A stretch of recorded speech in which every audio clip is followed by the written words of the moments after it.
Eh bien, la Pologne reçoit un avertissement de Polexit, un pays où l'on peut voir maintenant que même le gouvernement pro-UE dit en fait, eh bien, nous n'avons pas besoin de l'euro.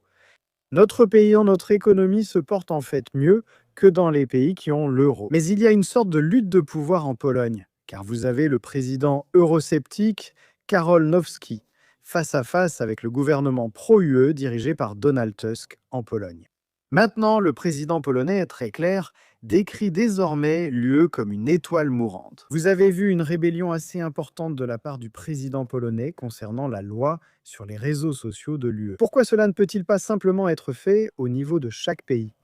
Eh bien, cela vous montre le système de l'UE. Le règlement sur les services numériques de l'UE essaie maintenant d'empêcher cela, car elle donnerait le contrôle du contenu sur Internet à des responsables subordonnés au gouvernement et non à des tribunaux indépendants.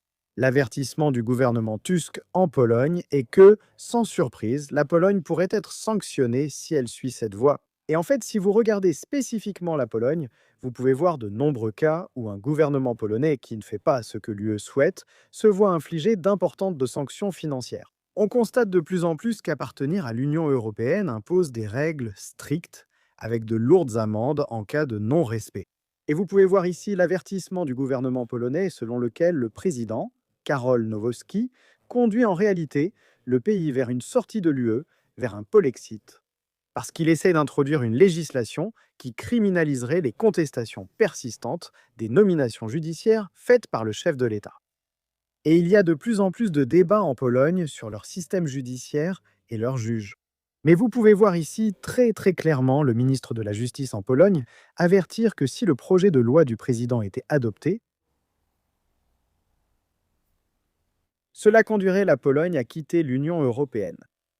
Et que sans surprise, si ce plan du président était adopté, cela signifierait que la Pologne serait à nouveau mise en cause par l'Union européenne. Maintenant, Now affirme en fait que si le gouvernement refuse le dialogue à ce sujet, il organiserait un référendum national et laisserait les citoyens décider. Voilà. Une période intéressante en Pologne en ce qui concerne sa relation avec l'Union européenne et la relation entre le président polonais élu et le gouvernement polonais. Mais n'hésitez pas à me faire part de vos réflexions à ce sujet dans les commentaires ci-dessous. N'oubliez pas de mettre un petit pouce bleu à cette vidéo. Et bien sûr, comme toujours, merci de regarder.